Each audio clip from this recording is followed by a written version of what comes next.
Pansamantalang nakalaya ang dating broadcaster na si Jay Sonsa matapos payagang makapagpiyansa sa kasong pagpapakalat ng peking balita patungkol sa kalusugan ni Pangulong Ferdinand R. Marcos Jr.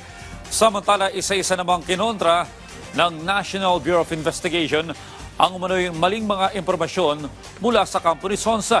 Yan ang ulat ni R.R. Tubise.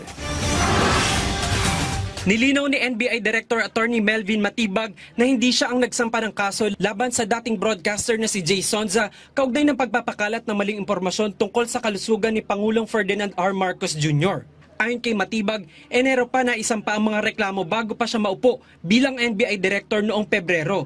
Dagdag pa niya, ang Department of Justice ang nagsagawa ng sariling investigasyon at nakakita ng reasonable doubt at certainty of conviction kaya ipinaaresto si Sonsa noong April 30. So anything na sinasabi, whoever camp it is, whether it's NBI or the camp of Jay Sonsa, dadalhin lahat sa korte yan. And the final arbiter will be the court. And let the court decide on the matter. They can raise that as a defense, but eventually the court will say kung tama ba o mali yung depensa nila.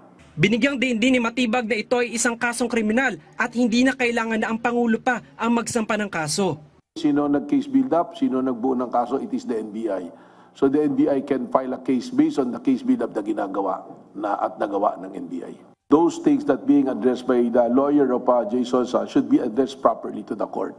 Hindi naman natin siguro dapat sa social media o dito sa mga ganitong forum natin pag-usapan. Buwelta pa ni Matibag kaugnay ng mga issue na bawal umanong manghuli tuwing holiday o weekend. Well, show me the law that's saying that kasi from where I'm coming, wala akong nalaman na batas na ganyan na bawal manghuli. Ang mandato po, pag inilabas ang mandato de arresto, ang warrant of arrest, it is the obligation of every law enforcement officer or agency to do it. Sa ngayon, laya na si Sonsa matapos payagang makapagpiyansa ng 10,000 piso. R.R. Tubise para sa Pambansang TV sa Bagong Pilipinas.